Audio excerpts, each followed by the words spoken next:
वापस से? ओके, सबसे पहले बताओ कि आपने पेपर अटेम्प्ट करा वापस से? यस। तो पेपर में आपको कुछ प्रॉब्लम लग रही है क्या? कोई क्वेश्चन ऐसा जो आपको लग रहा हो गलत है या ऐसा कुछ?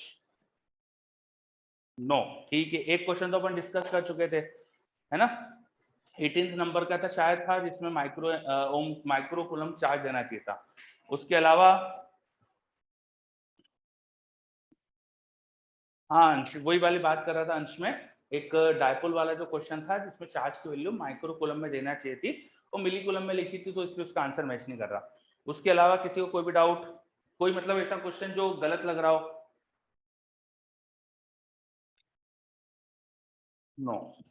बुराउद्दीन बोल रहा क्वेश्चन 8, क्या क्वेश्चन 8 गलत लग रहा है आपको? क्वेश्चन 8 गलत लग रहा है क्या बुराउद्दीन? बताइए, क्वेश्चन 8 में गलत है क्या कुछ? बताओ ना यार, क्या बता भी नहीं रहे हो आप?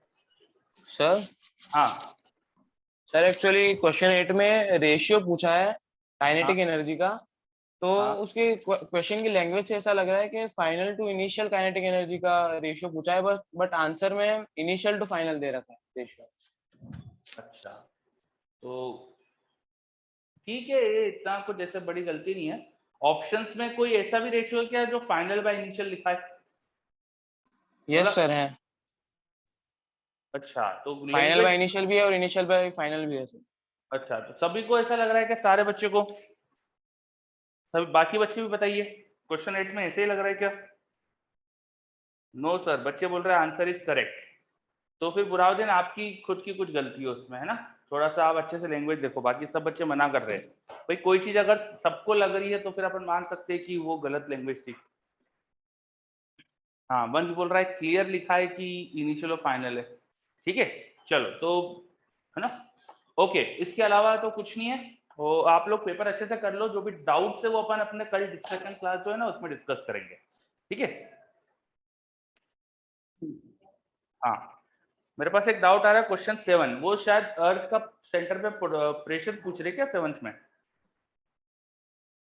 हाँ, तो वो तो आप लोगों ने डाउट पूछा था मेरे से, याद करो, डीसीएस में ग्रेविटेशन के आपने क्वेश्चंस में एक मेरे से डाउट पूछा था।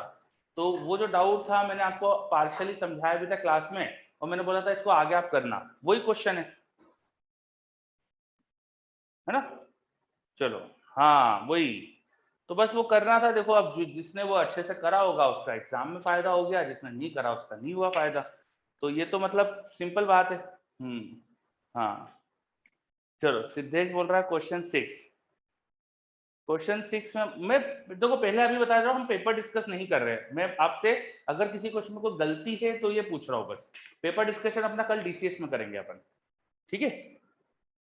ओके, चलो तो फिर और कोई गलती नहीं है तो फिर अपन आज यहाँ रुकते हैं। पेपर डिस्कशन तो अपन कल करने वाले हैं। हाँ, है ना? तो अब अपन ने कलर कोडिंग ऑफ रेजिस्टेंस पढ़ लिया था, तो अपना रेजिस्टेंस का बेसिक पूरा हो गया था। BB1 एंड BB2 ये दो बिगनर बॉक्स आपको होमवर्क में दे दिए थे। इन दोनों में कोई भी प्रॉब्लम हो तो पूछ सकते हो। BB1 BB2 में कुछ प्रॉब्लम हो तो पूछ सकते हो। मेरे पास कई बच्चों का जवाब आया था कि BB2 में क्वेश्चन 18 है आपके मॉड्यूल में, और मैंने जो सॉल्यूशन भेजे उसमें 20 है। तो मेरे पास जो बिगनर बॉक्स है उसमें तो 20 क्वेश्चन है। तो शायद आपको कुछ अपडेटेड मॉड्यूल भेजा होगा जिसमें क्वेश्चन कम कर दिए होंगे, है ना? एक आध दो क्वेश्चन उसमें ऐसे थे जो थोड़े से थोड़ा सा डाउटफुल थे, ऐसे क्वेश्चन हटा दिए होंगे। ठीक है? तो सॉल्यूशन देखना, मैक्सिमम क्वेश्चन को तो आपको मिल जाएगा, 2 क्वेश्चन का एक्स्ट्रा सॉल्यूशन रहेगा बस सॉल्यूशंस में। तो आप सॉल्यूशन की लैंग्वेज पढ़ के समझ सकते हो कौन सा किसका सॉल्यूशन है। ठीक है? हाँ, तो अब बताओ मुझे, किसी भी क्वेश्चन में कुछ खास आपको दिक्कत लग रही है? BB1 में पहले बात बता दो, BB1 डिस्कस कर लेते। BB1 में कोई भी डाउट? वैभव गोयल को तो कोई डाउट नहीं, वेरी गुड। बाकी बच्चे भी देख लीजिए अच्छे से, क्लियर हो गए सारे। युवान आपके? वेरी गुड युवान। Anushka?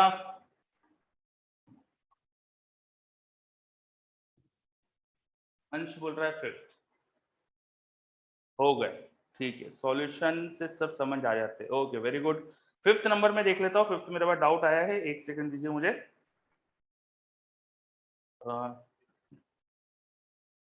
5th number EP2 BB1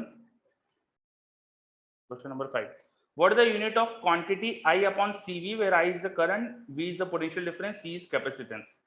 तो ये तो आपको ढूंढना पड़ेगा यार, ये तो मैं क्या बताऊं इसमें। I upon CV, CV होता है charge, Q equal to CV, ये शायद मैंने आपको बताया था इलेक्ट्रोस्टैटिक्स में। इलेक्ट्रोस्टैटिक में एक जगह मैंने मेंशन करा था कि दो कंडक्टर्स पे जो अपन वायर से कनेक्ट करते हैं ना, तो उन पे चार्ज कितना डिस्ट्रीब्यूट होता है, तो पोटेंशियल दोनों पे इक्वल होता है और चार्ज प्रोपोर्शनल टू V आता है, प्रोपोर्शनल टू C आता है, चार्ज का रेशियो C का ratio, Q equal to CV, ये मैंने कहीं मेंशन करा था इलेक्ट्रोस्टैटिक्स में। तो 5th नंबर में जिसको भी डाउट है तो देखो, याद करो, अपन ने डिस्कस करा था ऐसा एक जगह, तो वो आपको वहां, चलो कोई बात नहीं। और वैसे अगर नहीं आया तो कोई दिक्कत, ऐसा टेंशन मत लो, अभी पढ़ेंगे अपन, कैपेसिटर चैप्टर के बाद होगा तो वहां हो जाएगा, ठीक है, ओके। उसके अलावा फिफ्थ के अलावा इस बीबी में कोई डाउट नहीं है ना। नेक्स्ट बिगिनर बॉक्स में, BB2 में question 11, resistance of wire of 60 ohm, it is connected in series with a wire of different material, calculate the resistance of the second wire so that their combination resistance does not change with temperature। देखो दोनों के alpha देखिए, एक का positive एक का negative दिया है, एक का पॉजिटिव एक का नेगेटिव दिया है, तो हमारे पास ऐसे दो मटेरियल का कॉम्बिनेशन बना रखा है, एक टेम्परेचर बढ़ाने से रेजिस्टेंस बढ़ता है, दूसरे का कम होता है। कॉम्बिनेशन ऐसा कुछ बन गया है दोनों रेजिस्टेंस को मिलाकर कि नेट जो रेजिस्टेंस है वो टेम्परेचर के साथ चेंज नहीं हो रहा है। ये रेजिस्टेंस R1 या R2, नेट रेजिस्टेंस हो जाएगा R1 प्लस R2, ठीक है। अब टेम्परेचर चेंज करेंगे तो नया रेजिस्टेंस जो होना चाहिए R1 का, वो लिखेंगे R1 into 1 plus alpha 1 delta T, और इसे R2 का लिखेंगे R2 into 1 plus alpha 2 delta T. ये होना चाहिए सिस्टम का नया रेजिस्टेंस। और ये क्वेश्चन में बोला है कि पुराने के बराबर ही, ओल्ड रेजिस्टेंस और नया रेजिस्टेंस इक्वल है, तो इक्वेट कर दो इसे इक्वेट करोगे तो तुम्हें इक्वेशन मिल जाएगी कि R1 alpha 1 should equal to R2 alpha 2। Solve करो, ये मिलेगा, ठीक है, ओके, बहुत बढ़िया। और कोई डाउट? इसके 15 आ गया होगा, 15 क्लास में डिस्कस करा था, 14 भी उसी टाइप का है ना। उसके अलावा 20 वाला आ गया, आखिरी क्वेश्चन, वो तो ग्राफ दिए थीटा थीटा एंगल बना के। 20 वाला आया, अच्छा आपके उसमें 18 ही है। अच्छा, ऑर्डर क्वेश्चन का बदल गया होगा। क्वेश्चन ऐसा है कि V और करंट का ग्राफ दिया है T1 T2 टेम्परेचर पे, एक ग्राफ एक्स एक्सिस से थीटा बना रहा है, दूसरा वाई एक्सिस से थीटा बना रहा है। हाँ, आर स्लोप होगा, यस। चलो बच्चे बोल रहे वो आ गया, बहुत बढ़िया। यस, dV बाई DI का रिलेशन से, हाँ कर सकते हो ऐसा, उससे भी कर सकते हो, बिल्कुल सही। चलो, तो कोई और डाउट नहीं है पक्का? चलो very good.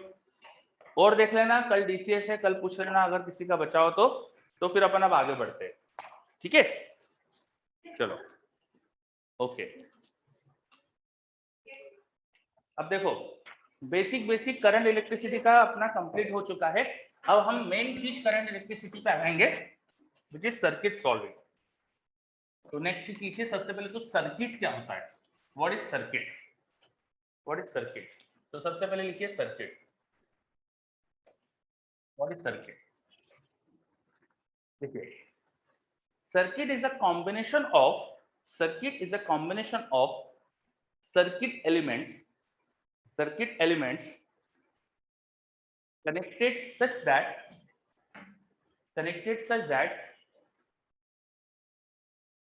some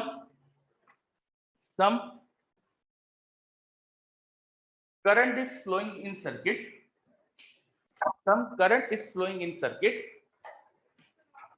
or energy is stored in elements, ठीक है। सर्किट क्या होता है, सर्किट एलिमेंट का कनेक्शन होता है, उनसे कनेक्शन से या तो सर्किट में करंट फ्लो हो रहा होता है, या जो हमने एलिमेंट्स लगा रखे हैं उनमें एनर्जी स्टोर होती है। हर सर्किट में जो एलिमेंट्स होते हैं उनको दो कैटेगरी में हम डिवाइड कर सकते हैं। कुछ एलिमेंट्स ऐसे होते हैं जो एक्टिव होते हैं, एक्टिव मतलब उनमें एनर्जी स्टोर हो सकती है या वो एनर्जी प्रोवाइड करते हैं, ऐसे एलिमेंट्स को कहते हैं अपन एक्टिव, ऐसे एलिमेंट्स को कहते हैं अपन एक्टिव। और दूसरे तरह के एलिमेंट उन्हें कहते हैं passive. They do not store in energy, वो बस एनर्जी को डिस्टर्ब करते, एनर्जी को डिसिपेट करते।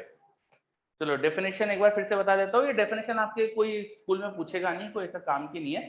सर्किट क्या होता है? Circuit is collection of circuit elements, circuit is collection of circuit elements connected such that either current is flowing in circuit or elements are storing some energy. Circuit is collection of circuit element such that either current is flowing in circuit or some energy stored in the circuit elements. The element which is storing the energy वो सब होते हैं active devices, जिनमें energy होती है उन सबको बोलते हैं अपन active devices. Active devices contain energy, either उनमें एनर्जी खुद हो या फिर सर्किट में करंट फ्लो करने की वजह से आ गई हो, दोनों चीज पॉसिबल है। जैसे एक्टिव एलिमेंट का एक एग्जांपल हो जाएगा battery. Battery, this is circuit symbol of battery, ये सर्किट सिंबल है। असली बैटरी कैसे होती है आप सबने देखा है, सेल में जो अपन लगाते हैं, रिमोट में जो सेल लगाते हैं वो होता है, ये उसको सर्किट में दिखाने के लिए सिंबल है। तो सर्किट में इस तरह से हम सेल को शो करते हैं। ये सेल की जो दो हम इस तरह से लाइंस बनाते हैं, ये उसके पॉजिटिव और नेगेटिव टर्मिनल को शो करती है। ये जो बड़ी लाइन होती है पॉजिटिव टर्मिनल शो करती है, छोटी लाइन नेगेटिव टर्मिनल शो करती है। हर सेल की एक प्रॉपर्टी होती है, तो उसके अंदर पोटेंशियल डिफरेंस क्रिएट होता है। वो पोटेंशियल डिफरेंस जो भी सेल का होता है उसे हम बोलते हैं सेल का ईएमएफ, उसे कहते हैं हम सेल का ईएमएफ, है ना। एक एक करके हम सबको लिखेंगे। अभी अभी आपको इतना टेंशन नहीं लेना, मैं एक एक करके एलिमेंट्स के बारे में लिखाऊंगा। तो एग्जांपल दिया मैंने एक्टिव एलिमेंट का बैटरी, और क्या एग्जांपल होता है? Capacitor, capacitor, this is symbol of capacitor. Capacitor में एनर्जी स्टोर हो जाती है अगर उसके अंदर पोटेंशियल डिफरेंस हो। और एग्जांपल क्या होता है? Inductor, inductor, this was capacitor. ठीक है, हर एक की अपनी अपनी कुछ प्रॉपर्टी है, अपन बाद में बात करेंगे एक एक की प्रॉपर्टी को लेके। तो ये कुछ ऐसे एलिमेंट दिखाए जो एनर्जी स्टोर कर सकते हैं, इन सबको बोलते हैं अपन एक्टिव एलिमेंट्स, इनमें एनर्जी स्टोर होती है। फिर ऐसे भी एलिमेंट होते हैं जो पैसिव, जो कोई एनर्जी स्टोर वगैरह नहीं करते, या तो एनर्जी डिसिपेट कर सकते हैं पर एनर्जी स्टोर नहीं करते। एग्जांपल हो जाएगा पैसिव एलिमेंट का, सबसे अच्छा एग्जांपल है रेजिस्टेंस। रेजिस्टेंस, ठीक है, this is symbol of resistance. ऐसा जिगजैग करके हम दिखा देते हैं सिंबल ऑफ रेजिस्टेंस। रेजिस्टेंस को एनर्जी स्टोर नहीं करता, वो एनर्जी को कंज्यूम करके डिसिपेट कर देता है हीट के फॉर्म में, बट एनर्जी स्टोर करके नहीं रखता है। ऐसे ही एक और एलिमेंट की, की या स्विच, स्विच भी कोई एलिमेंट, कोई एनर्जी स्टोर ही नहीं करता, इनफैक्ट डिसिपेट भी नहीं करता है। ठीक है, इसमें ना तो कोई एनर्जी स्टोर होती है ना डिसिपेट होती है, ये भी एक सर्किट का एलिमेंट है ना। फिर रेजिस्टेंस का एक और टाइप, रेजिस्टेंस का एक और टाइप रियोस्टेट, रियोस्टेट, रियोस्टेट या वेरिएबल रेजिस्टेंस, ये होता है वेरिएबल रेजिस्टेंस। वेरिएबल रेजिस्टेंस इस तरह से दिखाते हैं, ये हमारे पास एक कनेक्शन है जो स्लाइड कर सकते हैं अपन। इस कनेक्शन को पूरा इस कोने पे लगा देंगे तो रेजिस्टेंस मिनिमम आ जाएगा, और इस कनेक्शन को यहाँ लगा देंगे तो रेजिस्टेंस मैक्सिमम हो जाएगा। मतलब इस रेजिस्टेंस की वैल्यू बदल सकती है। इसी वेरिएबल रेजिस्टेंस को दिखाने का एक तरीका और होता है हमारे पास, रेजिस्टेंस बनाया और उस पर ऐसा एरो बना दिया। कोई भी चीज वेरिएबल होती है तो उसे शो करने का तरीका होता है ये एरो लगा के, एरो लगा के इस तरह से। जैसे वेरिएबल ईएमएफ का सेल मुझे दिखाना है तो मैं क्या करूंगा, एक सेल बनाऊंगा, उसमें से एरो लगा दूंगा, ये बताएगा कि सेल है जिसका पोटेंशियल डिफरेंस वेरी कर सकता है, वेरिएबल ईएमएफ का सेल। चलो अभी फिलहाल इसको अपन लिखने देते। तो मैंने कुछ एलिमेंट्स बताया आपको, इन एलिमेंट्स का आपस में कनेक्शन करके हम बना सकते हैं सर्किट। चलो क्या समझ में आया कि सर्किट क्या होता है? सर्किट में दो तरह के एलिमेंट्स होते हैं। चलो अब एक एक एलिमेंट जो हमको जरूरत का है उसको अच्छे से डिटेल में स्टडी करते हैं। ठीक है, तो सबसे पहले हम समझेंगे सेल क्या होता है। सबसे पहले हम समझेंगे सेल क्या होता है। देखो सेल के बारे में ज्यादा डिटेल में तो अभी नहीं जाऊंगा मैं, छोटा मोटा कुछ आइडिया बताऊंगा अभी आपको मैं।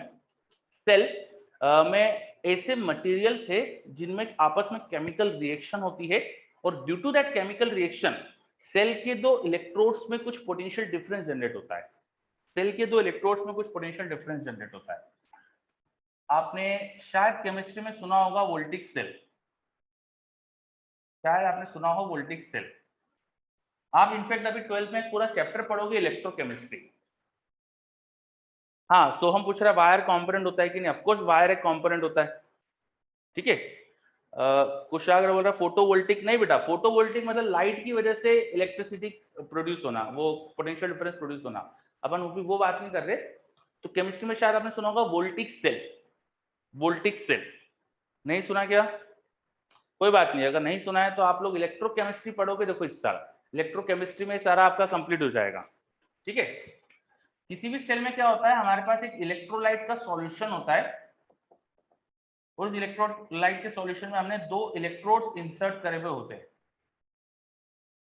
दो इलेक्ट्रोड इंसर्ट करे हुए रहते हैं, दो इलेक्ट्रोड्स होते हैं हमारे पास सेल के अंदर इस तरह से। ये दो इलेक्ट्रोड्स हैं हमारे पास, ठीक है। अंदर जो भी आयंस है वो इस तरह के आयंस है कि उनमें प्रॉपर्टी है, they want to either oxidize or reduce, या तो वो ऑक्सीडाइज होना चाहते हैं, रिड्यूस होना चाहते हैं। एक आयन ऐसा है जो अपने इलेक्ट्रॉन्स को देना चाहता है, एक आयन ऐसा है जो इलेक्ट्रॉन लेना चाहता है। केटायन जो है पॉजिटिव चार्ज जो है वो अपने ऊपर चार्ज लेना चाहता है, इलेक्ट्रॉन्स लेना चाहता है, और नेगेटिव चार्ज अपने इलेक्ट्रॉन देना चाहता है। तो वो अंदर मूव करते हैं और इलेक्ट्रोड्स पे जाके अपने चार्जेस को दे देते हैं। एक इलेक्ट्रोड पे जाकर केटायंस इलेक्ट्रॉन ले लेता है तो वहां पे पॉजिटिव चार्ज दे दिया एक तरह से, और दूसरे इलेक्ट्रोड पे जाकर एनायन अपना नेगेटिव चार्ज दे देता है एक तरह से, यहाँ पर इलेक्ट्रॉन दे दिए। तो एक इलेक्ट्रोड पे नेगेटिव चार्ज आ जाता है, एक पे पॉजिटिव चार्ज आ जाता है। क्यों होता है ऐसा? Because of chemical reactions. वो उनके अंदर प्रॉपर्टी ऐसी मटेरियल के अंदर। क्यों होता है उनके अंदर ऐसी प्रॉपर्टी, वो केमिस्ट्री में आपको पढ़ाएंगे, ठीक है। तो फिलहाल हमको बस ये याद रखना है कि मेरे पास दो इलेक्ट्रोड होते हैं, तो जो केटायंस और एनायंस होते हैं उनमें प्रॉपर्टी होती है कि वो जाकर इन इलेक्ट्रोड्स को अपने चार्जेस को दे देते हैं, जिससे एक इलेक्ट्रोड पे प्लस और एक पे माइनस चार्ज आ जाता है। इनकी जो एबिलिटी है चार्जेस को देने की, उसकी वजह से हमें यहाँ पर एक फिक्स कॉन्सेंट्रेशन ऑफ चार्जेस मिल जाता है, अदरवाइज या फिर ये बोल सकता हूं मैं एक फिक्स पोटेंशियल डिफरेंस मिल जाता है।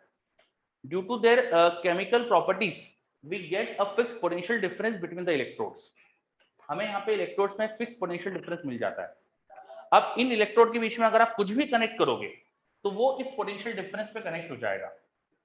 जैसे आपने एक रेजिस्टेंस, एक कोई तार को, एक वायर को इनके बीच में जोड़ दिया, एक कोई वायर जोड़ दिया इनके बीच में, तो इस वायर में जो सेल का पोटेंशियल डिफरेंस है उतना पोटेंशियल डिफरेंस अप्लाई हो जाएगा। जो भी आपने सेल का पोटेंशियल डिफरेंस क्रिएट हो रहा होगा जो भी, वो इस वायर के अक्रॉस आ जाएगा। जैसे बाजार में अपन जो सेल लेके आते हैं ना 1.5 वोल्ट के होते हैं, वो उनके अंदर मटेरियल की ऐसी प्रॉपर्टी 1.5 वोल्ट का पोटेंशियल डिफरेंस बनता है। तो वो 1.5 वोल्ट का पोटेंशियल डिफरेंस जिस एलिमेंट को लगाओगे उसके अक्रॉस आ जाएगा। समझे बात? ये हमारे पास जो सेल लेके आते हैं अपन, जो हमारे रिमोट्स वगैरह में यूज करते हैं, हमको जिस तरह के दिखते हैं हमको, उनके बीच में अगर तुम एक वायर लगा दो लाइक दिस, तो इस वायर में टोटल पोटेंशियल ड्रॉप 1.5 वोल्ट का हो गया है। यहाँ से यहाँ 1.5 वोल्ट का पोटेंशियल ड्रॉप भी सफर करेगा। तो इसमें अगर कुछ रेजिस्टेंस होगा तो उसमें करंट वरंट आ सकता है ओम्स लॉ से। चलो, सेल क्या होता है थोड़ा समझ में आया आपको? What is cell? बताइए सब अच्छे से। चलो, बच्चे मुझे यस बोल रहे हैं, वेरी गुड। बाकी ज्यादा डिटेल में सेल के बारे में तो आप केमिस्ट्री में पढ़ेंगे, फिलहाल मुझे जितनी जरूरत थी उतना मैंने बता दिया है। Cell creates a potential difference across its terminal, ऐसा आप लिख सकते हो। Cell creates a potential difference across its terminal due to chemical reactions, ये लिख लीजिए। Cell creates a potential difference across its terminal.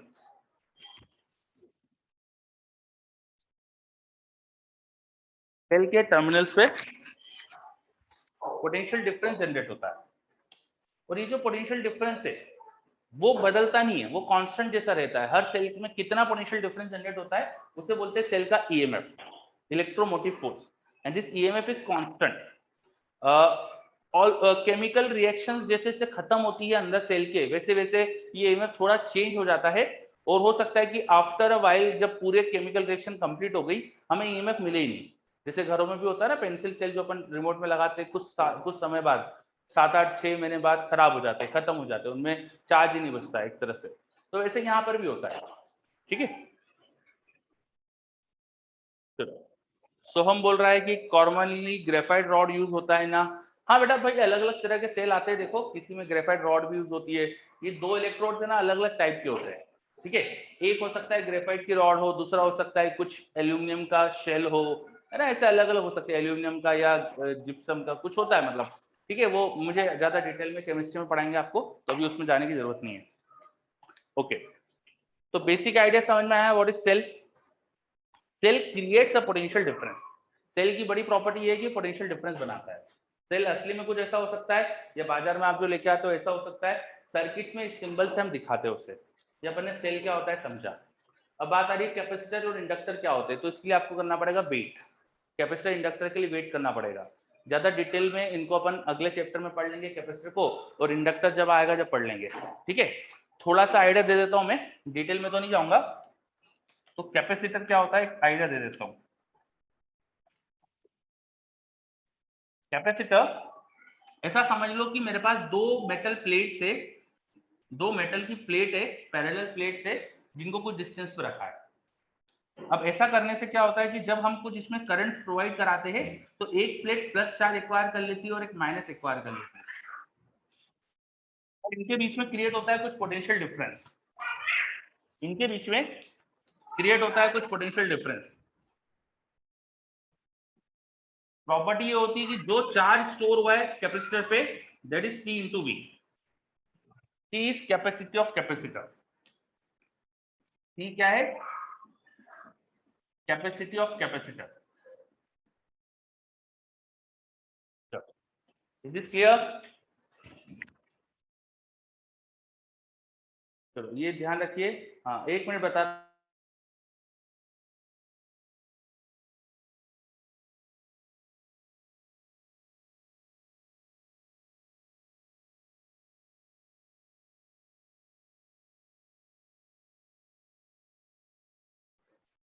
Okay, capacitor, capacitor में charge store होता है, एक प्लेट पे पॉजिटिव दूसरे पे नेगेटिव, दोनों पे equal and opposite charge store होता है कैपेसिटर की प्लेट्स पे। और जो भी चार्ज आया है किसी एक प्लेट पे उसका मैग्नीट्यूड वो होता है कैपेसिटर की capacity into potential difference across capacitor. Potential difference across capacitor, ये कैपेसिटर की प्रॉपर्टी होती है। सेल कई बार खत्म हो जाते हैं, इसका मतलब क्या होता है, सेल के अंदर जो केमिकल रिएक्शन होगी वो पूरी हो गई। तो हो सकता है इसके टर्मिनल्स पे आपको पोटेंशियल डिफरेंस ही ना मिले, पोटेंशियल डिफरेंस मिलेगी उसके टर्मिनल्स पे, ठीक है। तो एक कैपेसिटर का कुछ आइडिया दिया। ये जो इंडक्टर होती है ये भी एक सर्किट एलिमेंट है। अभी इसके बारे में अपन कुछ हमको नहीं आएगा कोई सर्किट इसके ऊपर, पर इसका एक आइडिया दे देता हूँ फिर से। इंडक्टर में जब करंट का वेरिएशन होता है ना, मान लो इसमें करंट आई है, इंडक्टर की एक प्रॉपर्टी होती है उसका इंडक्टेंस। अगर इसमें करंट बदल रहा है तो इसके अक्रॉस पोटेंशियल डिफरेंस आएगा। The potential difference across inductor is minus L d I by d t. Minus L d I by d T.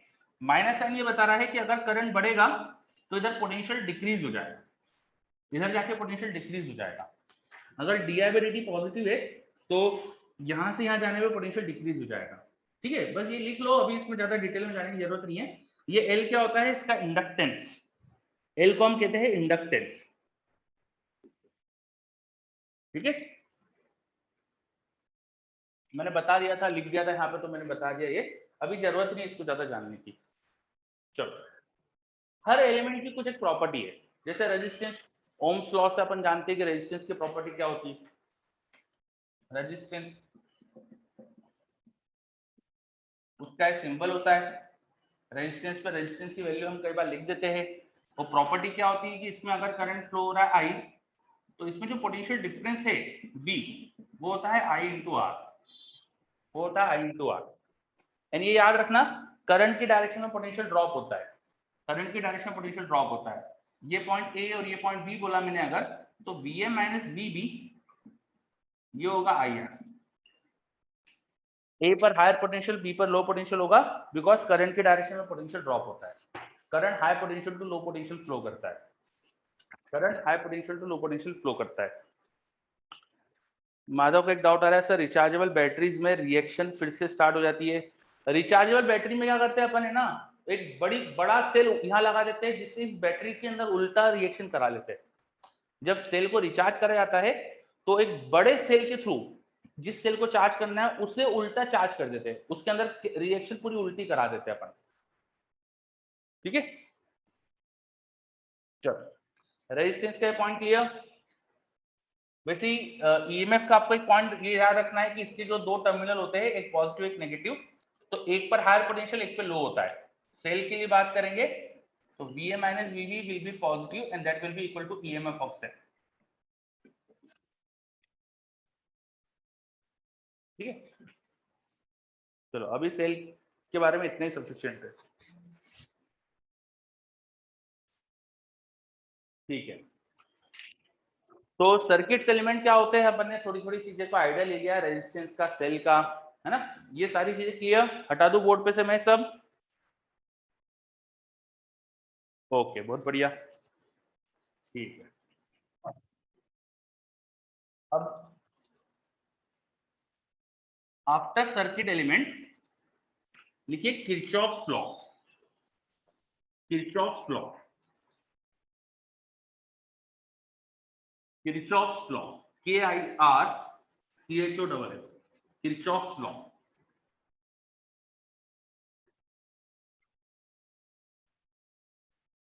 Kirchhoff's law, Kirchhoff एक साइंटिस्ट या मैथमेटिशियन का नाम था। इन्होंने मैथमेटिशियन क्योंकि यार, क्योंकि सब लोग मैथ्स भी करते थे उस समय, तो इन्होंने क्या करा था, सर्किट्स के लिए बहुत इंपॉर्टेंट दो बहुत इंपॉर्टेंट लॉ दिए थे। इन लॉ के बेसिस पे हम सारे सर्किट्स में जो भी पूछा जाता है सब निकाल सकते हैं। ठीक है, इन लॉ को, लॉ बहुत ही सिंपल है, बहुत बेसिक चीजों पे बेस्ड है। क्या है लॉ, एक एक करके देखते। सबसे पहला लॉ लूप, सबसे पहला लॉ जंक्शन लॉ, जिसको हम करंट लॉ भी बोलते हैं, करंट लॉ भी बोलते हैं। It is based on principle of charge conservation. It is based on principle of charge conservation. तो ये चार्ज कंजर्व होता है, हम जानते हैं कि चार्ज कंजर्व है। तो चार्ज कंजर्व है तो किसी भी सर्किट में अगर एक पॉइंट पे देखे कहीं से कुछ चार्ज आ रहा है तो उतना ही जाना भी चाहिए, अगर वहां पे स्टोर नहीं हो रहा है चार्ज तो, है ना। जैसे मेरे पास एग्जांपल के लिए एक पॉइंट है जहां पे 3 वायर आ रहे थे, एक पॉइंट है जहां पे 3 वायर कनेक्टेड है। मान लीजिए फर्स्ट वायर और सेकंड वायर से यहाँ पे करंट आ रहा है, current is flowing toward this junction by 2 wires, then whatever is the current taken by third wire, it should be equal to I1 plus I2, otherwise charge will be storing at this junction। और अगर वहां charge store करने का कुछ तरीका नहीं है तो जितना करंट आ रहा है उतना ही जाना चाहिए। ठीक है, तो हम बोल सकते हैं कि I1 plus I2 should be equal to I2, net incoming current equal to net outgoing current, ऐसा लिख सकते हैं, नेट इनकमिंग करंट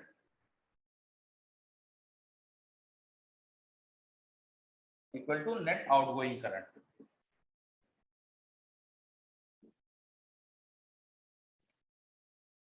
क्या इसकी समझ में आई? ऐसा ही हीट ट्रांसफर में पढ़ा था, बिल्कुल वही चीज है भैया। हीट भी अगर स्टोर नहीं होती तो जितनी हीट आ रही है उतनी जाएगी ना, सेम लॉजिक है। इनफैक्ट एक पाइप्स का कलेक्शन हो अगर आपके पास, मान लो एक टंकी थी पानी की, उसमें से एक मोटा पाइप निकल के आ रहा है और उस पाइप में से आपने ना 2 पतले पतले पाइप बना दिए, उसमें से 2 पतले पतले पाइप जा रहे हैं। ठीक है, तो जितना पानी यहां से आएगा उसके बराबर ही तो इन दोनों में जाएगा, सिंपल सी बात है। तो जितना पानी यहाँ से आया पर सेकंड, उतना ही पर सेकंड पानी इन दोनों में मिलके जा रहा होगा। तो एक तरह से ये बहुत बेसिक लॉ ऑफ नेचर हो गया, मटेरियल के कंजर्वेशन का प्रिंसिपल से बेस्ड है। तो हमारे पास चार्ज भी कंजर्व होता है ना, तो चार्ज के लिए भी बोल सकते हैं जितना चार्ज आया उतना ही गया, जितना चार्ज आया उतना ही गया। इसलिए नेट इनकमिंग, अब चार्ज पर यूनिट टाइम ले लेंगे तो करंट हो जाएगा, तो net incoming current equal to net outgoing current. चलो अब स्टेटमेंट लिख लेते हैं अपन इसका, है ना। According to Kirchhoff's junction law, at any junction the net incoming current should equal to net outgoing current, net incoming current should equal to net outgoing current. at any junction the net incoming current should be equal to net outgoing current. लिख सकते हैं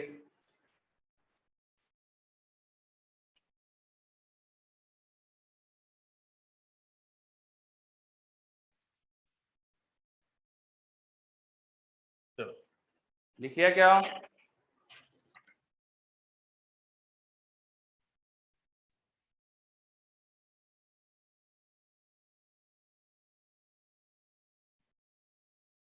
okay बहुत बढ़िया बहुत ही simple सा law है किसी भी जंक्शन पे जितना करंट आ रहा है उतना ही जाना चाहिए अब इसके ऊपर बेस्ड भी बहुत सारे क्वेश्चन बन सकते हैं देखेंगे अपन आगे बढ़ते हैं अभी तो दूसरा लॉ देखते हैं अच्छा फर्स्ट लॉ के नाम क्या थे जंक्शन लॉ या करंट लॉ शॉर्ट में इसको अपन केसीएल बोलते हैं Kirchhoff current law KCL short में या कई बार शॉर्ट में अपन फर्स्ट लॉ भी बोल देते हैं किरचॉफ फर्स्ट लॉ ठीक है केसीएल मतलब किरचॉफ करंट लॉ या फर्स्ट लॉ इसको शॉर्ट में कहते हैं अपन अब दूसरा लॉ देखते हैं second law is called loop law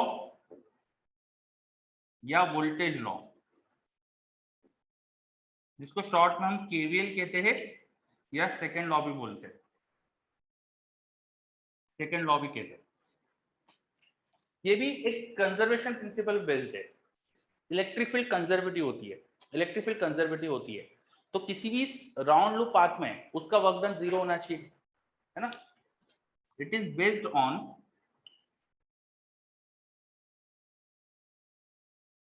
conservative nature of electric field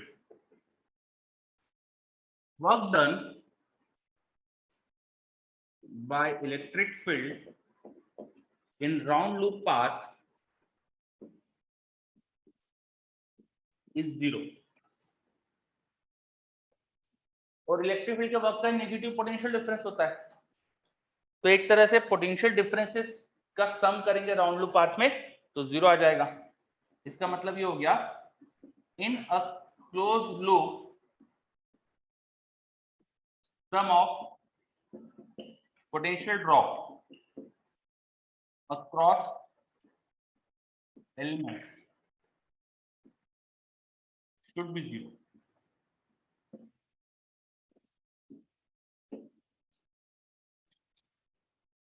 एक राउंड लूप पाथ में इलेक्ट्रिक फील्ड का वर्क डन 0 होता है तो अगर एक पॉइंट से स्टार्ट करके हम हर एलिमेंट के अक्रॉस चलते जाए और हर एलिमेंट के लिए इलेक्ट्रिक फील्ड का वर्क डन मतलब पोटेंशियल डिफरेंस निकाल ले तो पोटेंशियल डिफरेंस का सम भी 0 मिलना चाहिए इलेक्ट्रिक फील्ड का वर्क डन पूरे राउंड लूप पाथ पे 0 तो पोटेंशियल डिफरेंस का सम भी 0 सही बात है क्या लॉजिक समझ में आ रहा है आपको ये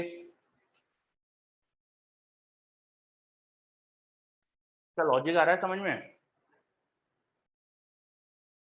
चलो बच्चे बोल रहे यस बहुत बढ़िया है ना तो अब इस लॉ के बेसिस पे देखो मान लो मेरे पास यहाँ पर एक रेजिस्टेंस था एक सेल था एक रेजिस्टेंस यहाँ था और एक सेल यहाँ कनेक्टेड था यहाँ पे कुछ और भी एलिमेंट्स कनेक्टेड थे कुछ और भी यहाँ पे एलिमेंट कनेक्टेड हो सकते हैं लाइक दिस मेरे पास एक सर्किट का बड़े से सर्किट का छोटा सा पोर्शन दिखा बड़े से सर्किट का छोटा सा पोर्शन देखा ठीक है मैं अगर पॉइंट ए से स्टार्ट करूं बी सी और डी के बाद फिर ए आ जाऊं ए से स्टार्ट करके बी सी डी ए आ जाऊं तो मैं एक राउंड लूप पे घूम रहा हूं मैं ए से स्टार्ट करके बी सी डी फिर से ए आ जाऊं तो राउंड लूप पे आ रहा हूं इस राउंड लूप में मुझे टोटल पोटेंशियल ड्रॉप 0 मिलना चाहिए बाय किरचॉफ लॉ अब मान लो कि सेल्स के ईएमएफ पता है इस सेल का ईएमएफ E1 पता है ये रेजिस्टेंस R1 पता है ये ईएमएफ E2 पता है ये रेजिस्टेंस R2 पता है यहाँ का जो करंट है मान लीजिए वो आप जानते हो I1 है और यहाँ पे जो करंट है मान लीजिए I2 है एक काम करता है I2 की डायरेक्शन अलग ले लेते हैं I2 सपोज ऐसा फ्लो कर रहा है मुझे नहीं पता किधर फ्लो कर रहा है ऐसे रैंडमली मैंने बना दिया करंट की डायरेक्शन ठीक है इस सेल में भी कुछ करंट था लेट से वो I3 था और यहाँ कुछ करंट था लेट से वो I4 था तो मैंने रेजिस्टेंसेस और पोटेंशियल रेजिस्टेंसेस दिखा दिए करंट दिखा दिए बैटरीज के ईएमएफ दिखा दिए हमें नहीं पता करंट्स की डायरेक्शन वगैरह क्या है ऐसे रैंडमली कुछ बना दिया मैंने ठीक है अब किरचॉफ वोल्टेज लॉ से हम क्या इक्वेशन लिख सकते हैं वो लिख के देखते हैं। किरचॉफ वोल्टेज लॉ से क्या इक्वेशन लिख सकते हैं वो लिख के देखते हैं। तो हमने यहां तक क्या करा है समझ में आ रहा है? अभी मैंने क्या करा है समझ में आ रहा है? ऐसे एक सर्किट बनाया, सर्किट में बैटरीज के ईएमएफ लिख दिए, रेजिस्टेंसेस लिख दिए, करंट्स मान लिए, और मैं अब ट्राई करना चाह रहा हूँ किरचॉफ की इक्वेशन लिखना इस लूप में। ठीक है, चलो तो कैसे लिखेंगे देखते हैं। किरचॉफ ने बोला था कि भैया क्लोज लूप में जो भी पोटेंशियल डिफरेंस आ रहा होगा एलिमेंट के अक्रॉस उनका सम 0 होना चाहिए। तो कर देते, चलो ए से बी चलते, ए से बी चलते। तो ए से बी जाएंगे तो पोटेंशियल डिफरेंस क्या दिखेगा मुझे बता सकते हो? ए से बी जाएंगे तो पोटेंशियल डिफरेंस क्या दिखेगा? इवन दिखना चाहिए, बिल्कुल सही। पॉजिटिव दिखेगा कि नेगेटिव दिखेगा? मैं ए से बी जाऊंगा तो पोटेंशियल बढ़ेगा कि कम होगा? पॉजिटिव होना चाहिए, पॉजिटिव होना चाहिए, यस। बिकॉज इस बैटरी में देखो हम नेगेटिव से पॉजिटिव टर्मिनल जा रहे हैं ना, बैटरी में ये टर्मिनल नेगेटिव होता है, ये पॉजिटिव होता है, ये नेगेटिव ये पॉजिटिव। तो जब भी आप बैटरी को क्रॉस करो और अगर आप नेगेटिव से पॉजिटिव टर्मिनल जाओ तो पोटेंशियल शुड इंक्रीज। करंट नहीं देखते हम बैटरी में, करंट के डायरेक्शन का कोई मतलब नहीं, हमें देखना है कि किस टर्मिनल से किस टर्मिनल जा रहा है। पॉजिटिव से सॉरी नेगेटिव से पॉजिटिव जा रहे हैं तो पोटेंशियल बढ़ेगा, उल्टा जाते तो पोटेंशियल ड्रॉप होता। ठीक है, if I go from A to B then potential of B minus potential of A, this should be plus E1, this should be plus E1। A to B गया तो potential of B minus potential of A, this should be plus E1। ठीक है, B to C चलते हैं, potential of C minus potential of B, B to C गए, क्या होना चाहिए? This potential difference should be positive और negative? Negative होना चाहिए, बिल्कुल सही। हम करंट की डायरेक्शन में जा रहे हैं। देखो रेजिस्टेंस में जो पोटेंशियल डिफरेंस होता है वो होता है आई आर, रेजिस्टेंस का पोटेंशियल डिफरेंस होता है I R by Ohm's law, और करंट की डायरेक्शन में पोटेंशियल ड्रॉप होता है, current higher potential to lower potential जाता है। तो ये सेकंड पोटेंशियल डिफरेंस मुझे मिलना चाहिए माइनस आई आर। आई कितना था I1, रेजिस्टेंस कितना था R1। The second potential difference should be minus I are. Current की डायरेक्शन में पोटेंशियल ड्रॉप होता है। ये चीज समझ में आ गई? ये समझ में आया क्या? देखो अच्छे से, यस बच्चे बोल रहे हैं, यस वेरी गुड। नेक्स्ट सी से डी चलते, सी से डी चलते तो वी बी माइनस वी सी क्या होगा लिखते हैं। तो सी से डी जाएंगे तो ऑफकोर्स बैटरी क्रॉस कर रहे हैं, बैटरी में छोटी लाइन से बड़ी लाइन जा रहे हैं, लोअर टर्मिनल से हायर पोटेंशियल वाले टर्मिनल जा रहे हैं, तो प्लस E2 होना चाहिए, it should be plus E2, it should be plus E2। ठीक है, फिर लास्ट डी से ए चलते हैं, VA माइनस VD ये लिखते हैं। तो VA माइनस VD क्या होगा? देखो करंट से अपोजिट जा रहे हैं हम, करंट से उल्टा जा रहे हैं तो पॉजिटिव होना चाहिए भाई, करंट की डायरेक्शन पोटेंशियल ड्रॉप होता है रेजिस्टेंस में, रेजिस्टेंस में करंट से उल्टा जा रहे हैं अपन तो पोटेंशियल शुड इंक्रीज, ये होना चाहिए प्लस, करंट कितना था I2, रेजिस्टेंस कितना था R2। ये सब का पोटेंशियल ड्रॉप लिखा मैंने विद साइन। अब सबको ऐड कर दो तो नेट जीरो मिलना चाहिए।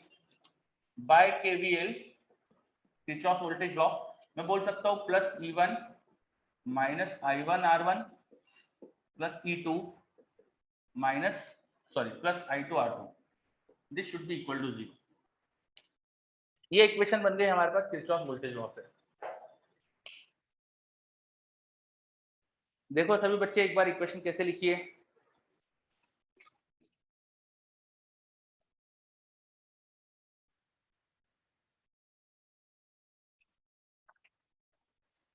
चलो गोपाल तो बोल रहा है क्लियर है, गगनदीप बोल रहा है क्लियर है, वेरी गुड।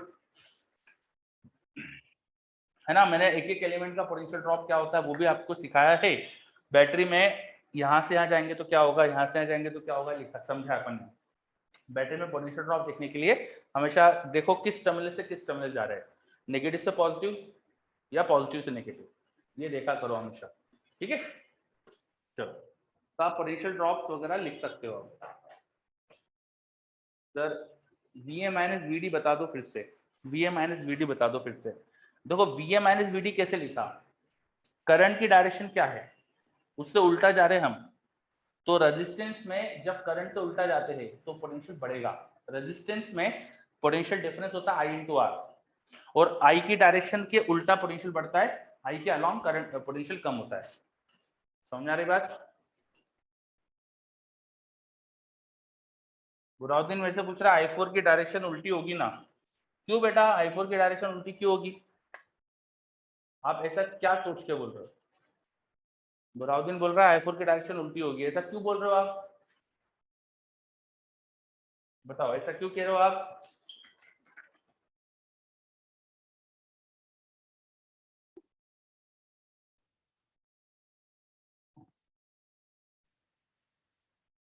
बुराउद्दीन बताओ क्यों बोल रहे हो?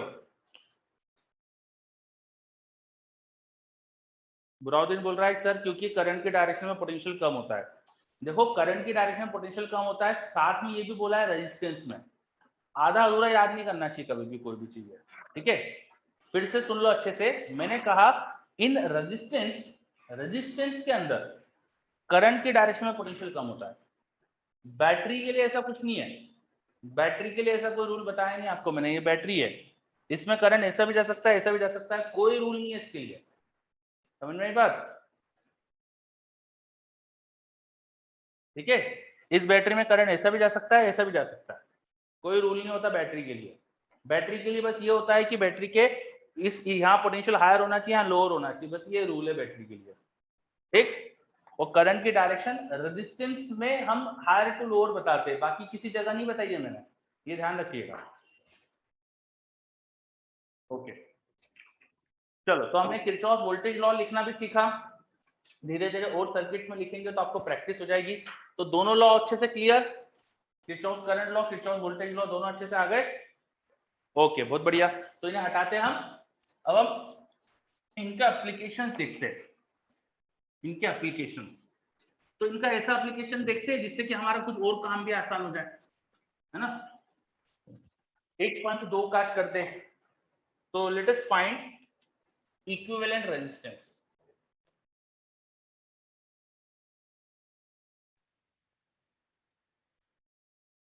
Let us find equivalent resistance. पहले हम इक्विवेलेंट रेजिस्टेंस निकालेंगे सीरीज कॉम्बिनेशन में, इन सीरीज कॉम्बिनेशन, इन सीरीज कॉम्बिनेशन। मान लो हमारे पास दो रेजिस्टेंसेस थे और उन रेजिस्टेंसेस को हमने इस तरह से ज्वाइन कर दिया और कंबाइनली एक सेल के साथ लगा दिया। ये स्विच है और एक सर्किट कंप्लीट करा मैंने। दो रेजिस्टेंसेस है, एक सेल है, बीच में एक स्विच है। स्विच में जब ऑन करूंगा तो सर्किट में कुछ करंट आएगा, सेल का ईएमएफ मान लीजिए E है, सर्किट में जो करंट आ रहा है वो I है।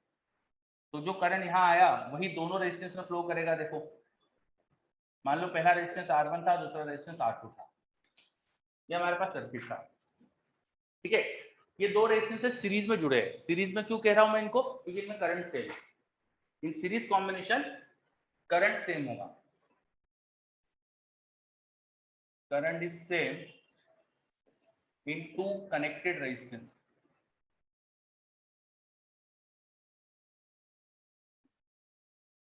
ठीक है, दो रेजिस्टेंस अगर आपस में इस तरह से कनेक्टेड कि उनमें सेम करंट फ्लो करे, इस तरह से कनेक्टेड है कि उनमें सेम करंट फ्लो करे, जो इसमें करंट है देखो वही करंट है, जो यहाँ से करंट आ रहा है वही इसमें भी जाएगा, तो हम कहते हैं कि सीरीज में।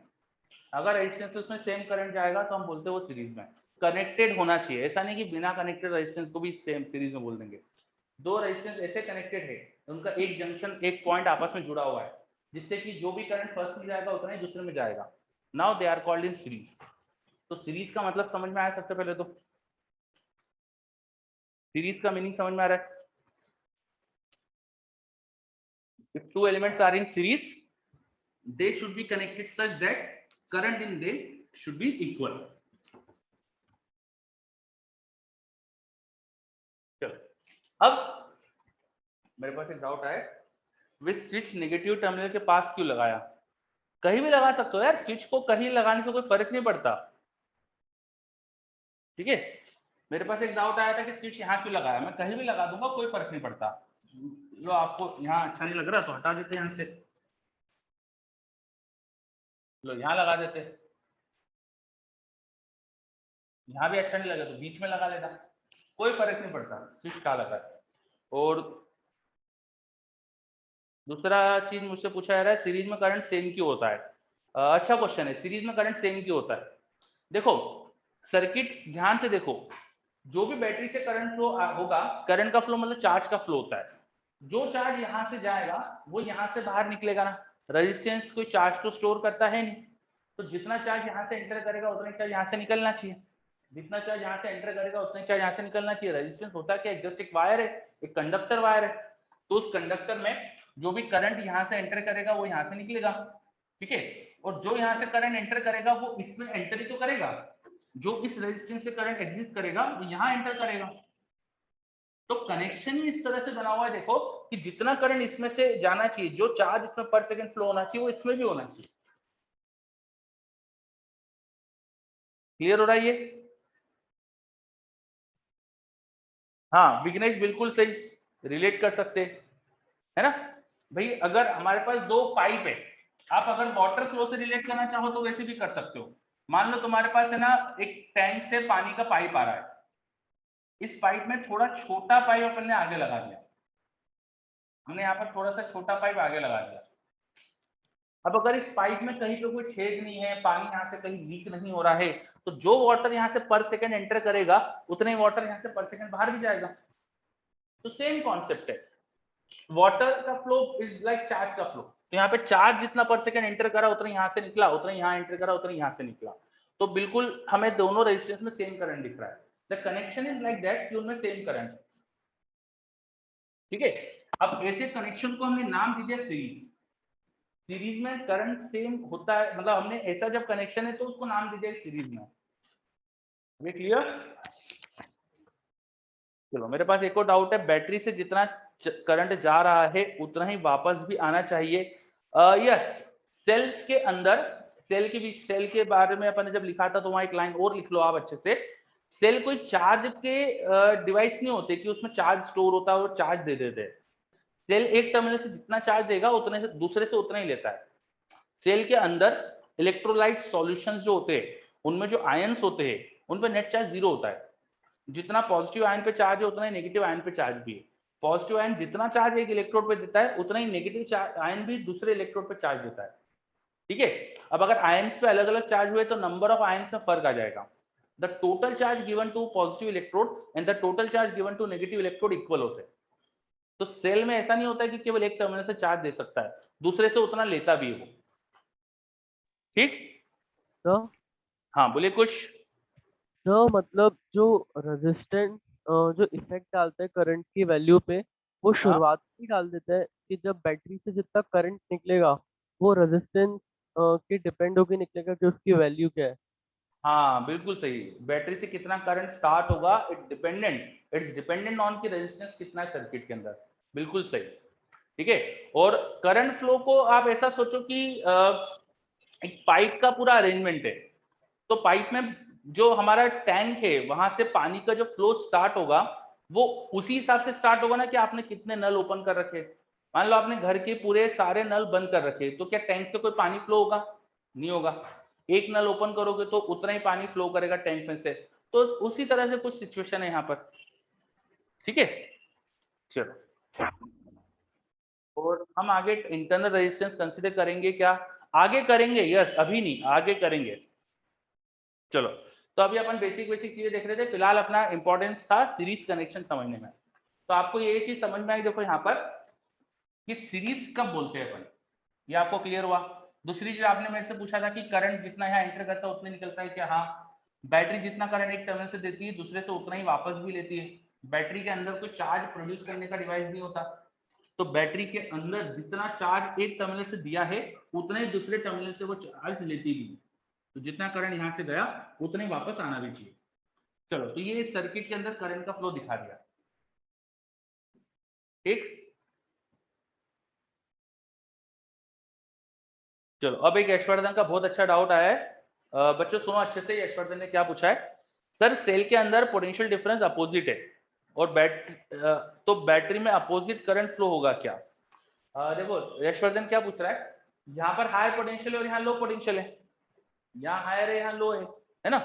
तो यशवर्धन का जवाब है कि अब सेल का डायरेक्शन देखो किधर है, लो टू हाई। ये करंट की डायरेक्शन देखो सेल के अंदर लो टू हाई, तो ऐसे ही होता है, सेल के अंदर जो करंट का फ्लो है वो आयंस की वजह से होता है। तो इन आयंस का मूवमेंट ऐसा होता है कि अंदर करंट हमें उल्टा लगता है, सेल के बाहर करंट की direction from higher potential to low potential बोल सकते हैं रेजिस्टेंस में, पर सेल के अंदर ऐसा नहीं होता, सेल के अंदर उल्टा फ्लो होता है। ठीक, यस, आगे पढ़ते हैं अब। बस तो हमने सब जगह करंट वगैरह कितना है वो बता दिए। अब इस लूप की इक्वेशन लिख सकते हैं, ये हमारा एक लूप है, लूप 1 बोल दिया, by KVL, by Kirchhoff voltage law. Cell को क्रॉस करा, यहां से यहां गए, इस पॉइंट से इस पॉइंट गए, इस पॉइंट से इस पॉइंट गए, प्लस ई, सेल का जो ईएमएफ है प्लस ई, इधर गए, रेजिस्टेंस को cross, minus I R one minus I R two equal to 0, यहाँ से यहाँ गया, पोटेंशियल ड्रॉप होना चाहिए, यहाँ से यहाँ पोटेंशियल ड्रॉप होना चाहिए, पोटेंशियल ड्रॉप जो भी है, total potential drop in circle लिखा इक्वल टू 0। तो यहाँ से मुझे समझ में आ गया कि E should equal to I time R1 plus R2, E should be equal to I time R1 plus R2। अब रचित के पास, रचित का भी बहुत बड़ा, देखो मैं आगे बढ़ नहीं पा रहा हूँ, आपके डाउट इससे सारे आ रहे हैं, ठीक है, तो थोड़ा सा या तो पहले सारे डाउट खत्म कर लेते हैं फिर अपन आगे बढ़ेंगे। रचित पूछ रहा है डायरेक्शन सेम ही रहती है फ्लो ऑफ चार्जेस की, बाहर इलेक्ट्रॉन रहते हैं तो डायरेक्शन रिवर्स होती है। ठीक है, आप मुझे समझा रहे हो कि करंट के अंदर कुछ डायरेक्शन क्या होती है, तो अभी बस ये ध्यान रखो, सेल के अंदर करंट, शायद आपको डाउट इसलिए आया कि मैंने बोला था कि सेल के अंदर करंट उल्टा फ्लो होता है, तो उल्टा कहने का मतलब क्या था, सेल के बाहर करंट की डायरेक्शन देखो पॉजिटिव और अंदर नेगेटिव टू पॉजिटिव होती है, अंदर नेगेटिव टू पॉजिटिव होती है, ये कहने का मतलब था, ठीक है।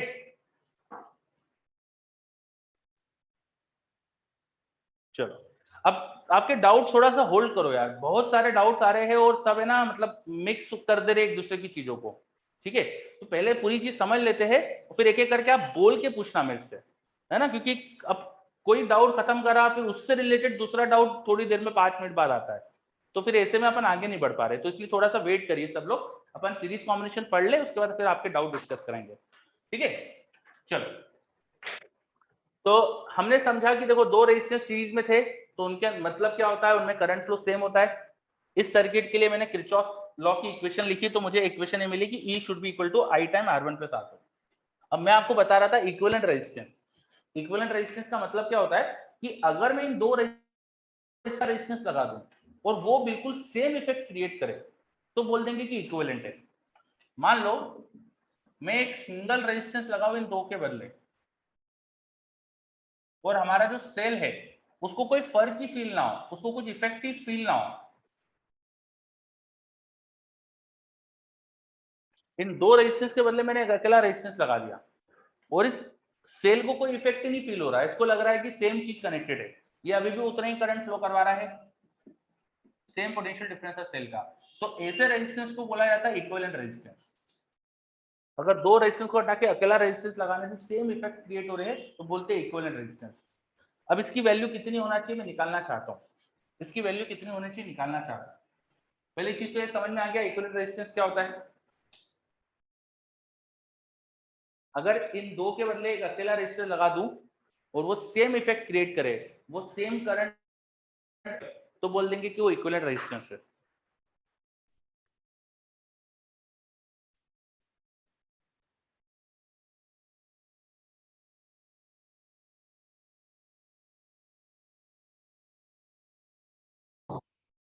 चलो अब वॉइस क्लियर नहीं होगी, तो विघ्नेश बोल रहा है रेजिस्टेंस बदल दिया किसी को पता भी नहीं चला। हाँ ऐसा, अगर ऐसा हो जाए कि मैं इन दो के बदले अकेला रेजिस्टेंस लगा दूं और किसी को पता ही नहीं चले, ये बैटरी को लगे कि यार कुछ चेंज ही नहीं हुआ, बैटरी को ऐसा लगे कि भाई वही चीज कनेक्टेड है, बैटरी वही करंट फ्लो करवा रही है, ठीक है।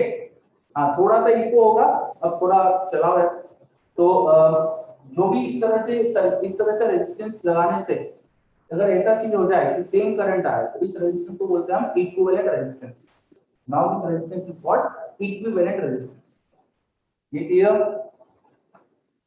इक्विवेलेंट रेजिस्टेंस का मीनिंग समझ में आ रहा है? ओके, अब इस सर्किट में केवीएल की इक्वेशन लिखेंगे,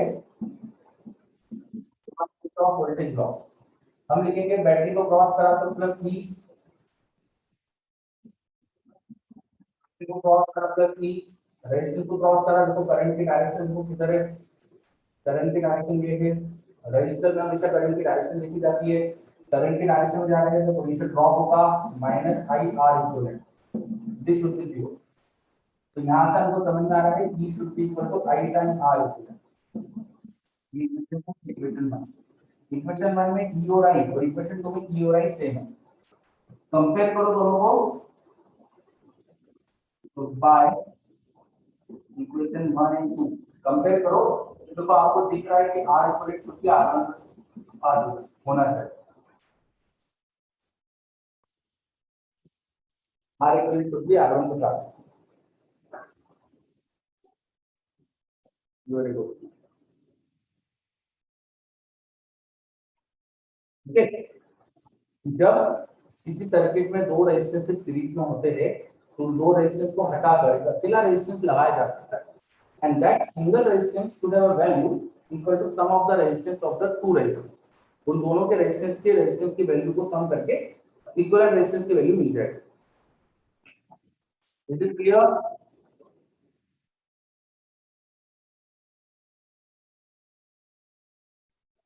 ओके, बहुत बढ़िया। अब दो रेजिस्टेंस के लिए मैंने जो प्रूव करा है, मल्टीपल रेजिस्टेंस में भी सेम प्रूफ होता है, तो डायरेक्ट की मल्टीपल रेजिस्टेंस के लिए क्या लिखना है मैं डायरेक्ट ही बता देता हूं, ठीक है। सिमिलरली अब मेरे पास बहुत सारे रेजिस्टेंस सीरीज में, बहुत सारे रेजिस्टेंस सीरीज में,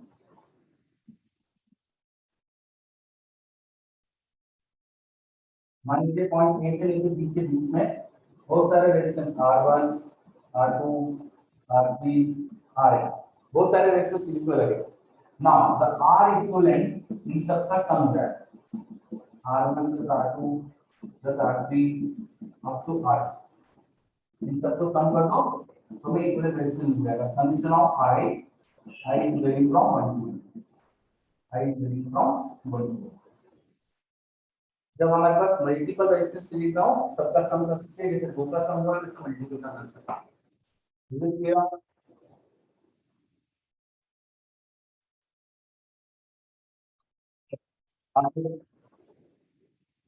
हम रेजिस्टेंस जब सीरीज में होते हैं तो करंट तो हमें पता है सेम होता है, what about their potential drop, what about their potential drop, हमें पता है कि दोनों रेजिस्टेंस में करंट तो सेम है, now what about their potential drop, तो करंट दोनों में सेम है, रेजिस्टेंस मान लीजिए R1 और R2 है, फर्स्ट का पोटेंशियल ड्रॉप V1, सेकंड का V2, now V1 should be equal to IR1 and V2 should be equal to IR2, तो सीरीज पर V1 और V2 का जो रेशियो होगा वो देखो R1 और R2 के रेशियो में है। In series combination potential drop का रेशियो रेजिस्टेंस का रेशियो, इन सीरीज कॉम्बिनेशन पोटेंशियल ड्रॉप का रेशियो रेजिस्टेंस का रेशियो, इन सीरीज कॉम्बिनेशन पोटेंशियल ड्रॉप का रेशियो रेजिस्टेंस का, इन सीरीज कॉम्बिनेशन पोटेंशियल ड्रॉप का रेशियो रेजिस्टेंस का रेशियो। चलो अगला पॉइंट, और हर सर्किट में चाहे कैसा भी सर्किट हो, चाहे कोई भी एलिमेंट हो, अगर किसी एलिमेंट के पोटेंशियल ड्रॉप और करंट को मल्टीप्लाई कर दे तो हमें मिलेगी उसकी power, because potential drop is work done per unit charge, unit charge को एक कोने से दूसरे कोने में ले जाने में जो वर्क डन होगा वो होगा पोटेंशियल डिफरेंस, इनटू चार्ज कर देंगे, पोटेंशियल डिफरेंस इनटू चार्ज, तो हमें वर्क मिल जाएगा, ठीक है। रेट ऑफ चेंज ये होती पावर, वर्क लिख सकते हैं कि d2 चार्ज अगर v पोटेंशियल डिफरेंस से फ्लो करा रहे हैं dt टाइम, वर्क हो जाएगा d2 v by dt, ये by dt करके power, and d2 by dt is current. किसी भी सर्किट एलिमेंट में जो पोटेंशियल ड्रॉप और जो करंट फ्लो हो रहा है उनका product will be power in that circuit, वो सर्किट एलिमेंट कितनी पावर कंज्यूम कर रहा है ऐसे निकाल सकते हैं। नाउ रेजिस्टेंस के लिए क्या,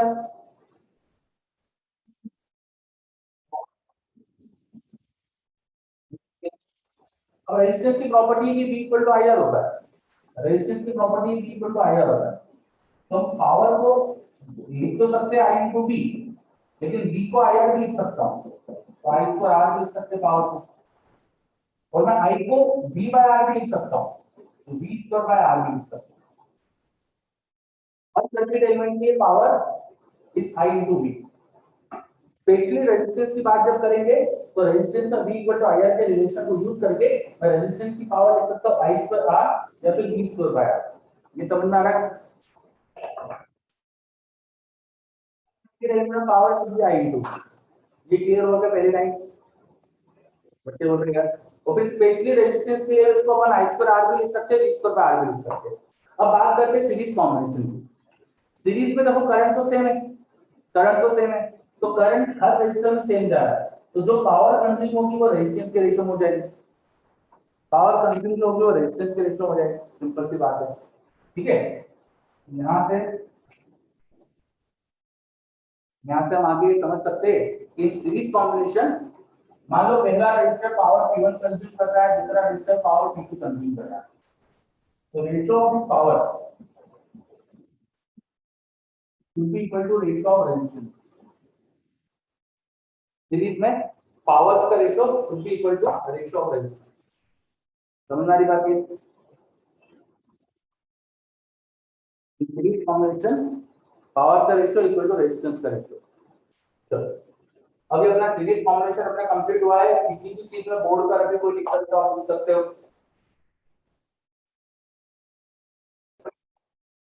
कोई भी डाउट?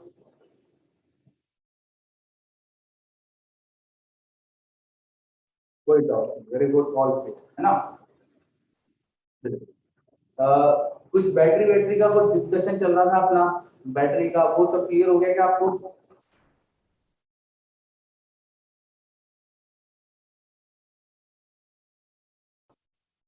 Yes okay. देखो यहाँ पर एक सेल है, इस सेल का ये टर्मिनल हाई पोटेंशियल का है, यहाँ हाई पोटेंशियल, यहाँ लो पोटेंशियल। सेल से बाहर सर्किट में देखे तो पोटेंशियल करंट की direction high potential to low potential होती है, बाहर देखे तो ए से बी करंट जा रहा है, मतलब high potential to low potential, तो सेल के अंदर देखे तो देखो लो टू हाई जा रहा है, बी टू ए करंट जा रहा है, सेल के अंदर जो करंट है उसकी डायरेक्शन बी टू ए है, तो it is low to high. ठीक है, बिकॉज ऑफ दिस रीजन मैंने कहा था कि सेल में अंदर उल्टा करंट का फ्लो है, उल्टा का मतलब ये था low to high, low to high. ठीक है, the this method of derivation more versatile than the one which we used in 10th class। आपने 10th में क्या यूज करी मुझे पता तो नहीं है, वैसे ये तरीका तो वर्सेटाइल है। हाँ, ये तरीका तो अपना बेसिक से करा है, तो रेजिस्टेंस किस फॉर्म की एनर्जी डिसिपेट करेगा। रेजिस्टेंस में जो पावर कंज्यूम होती है, अच्छा क्वेश्चन पूछा बहुत, रेजिस्टेंस में जो पावर कंज्यूम होती है वो कहाँ जाती है, बहुत अच्छा क्वेश्चन पूछा, ये रेजिस्टेंस में पावर कहाँ जाती है। तो एक्चुअली रेजिस्टेंस में जो इलेक्ट्रॉन कोलाइड करते रहते थे ना मटेरियल के अंदर, उनकी वजह से हीट जनरेट होती है, तो हीट के फॉर्म में डिसिपेट होती है, हीट के फॉर्म में डिसिपेट होती है। फॉर रेजिस्टेंस के power in resistance is consumed in form of heat। Resistance गर्म हो जाता है, थोड़ी देर में जब उसमें करंट फ्लो होकर वो बहुत हीटअप हो जाता है, तो उसमें हीट के फॉर्म में रेजिस्टेंस जाता है, वो गर्म हो जाता है, साथ में वो रेडिएट भी कर देता है कुछ हीट को, है ना। तो ऐसा नहीं कि सारी हीट वो अपने पास ही रखता है, वो रेडिएट भी कर देता है सराउंडिंग, तो इस तरह से वो पावर को डिसिपेट करता है। और चलो क्लियर हो रहा है डाउट, वेरी गुड। और कुछ डाउट किसी को भी?